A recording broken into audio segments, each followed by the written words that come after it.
She does such a good job with the woods and the hybrids out of the fairways. Michelle, I'm kind of like the golf swing geek in this group. Kinda. We know Lydia's gone through a bunch of changes in her golf swing. New teacher now look at this. These are two of my favorite swings of all time, favorite players of all time. Jack Nicklaus, #1 golfer of all time for males, and Mickey Wright, the best female golfer of all time. You know, on the right, maybe the best swing ever. So people compare her to Sam Snead and Ben Hogan. And now look at this. There's a Michelle Wie we know on the left, and there's the Michelle Wie of yesterday. Take us through this. What's going on in your little mind there? Honestly, that swing looked a lot longer than it felt yesterday. It looked like I was taking it back not even halfway. But, you know, I mean, that swing, when was that, 2003? That was 2003 on the left. You know, it's just, that was pre-injuries, a lot of injuries, you know. I struggled through a lot, so I had to kind of work my swing away around that.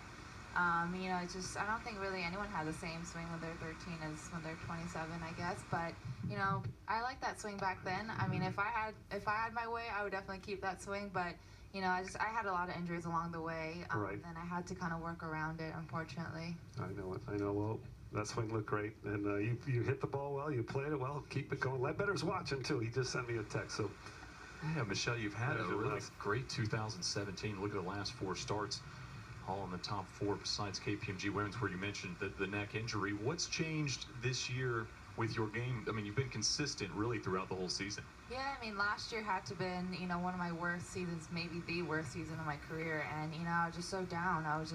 And then by the end of it, I was just so sick of being down and playing bad golf. And, you know, I really took this off season. Usually I take the whole off season off just away from the golf course, but I took my clubs to Hawaii for the first time ever, and I didn't take any time off. I just practiced, I grinded. I wanted to play well again. I wanted to be in contention again, be in the final group, make the Solheim team. You know, that was my main priority. So, you know, I kind of came into this year being like, I have nothing to lose. You know, I can't do worse than I did last year, and with a new sense of determination and just trying to really have fun out there. Even like yesterday, I feel like before I would have just been really down and really bummed out, but you know, I'm just excited. I was so excited to tee it up, and that's kind of the mindset that I have. And I feel like a lot of it is your putting too. You're making those 5 and 6 footers to keep the rounds going, either to make a birdie or to make a par or whatever.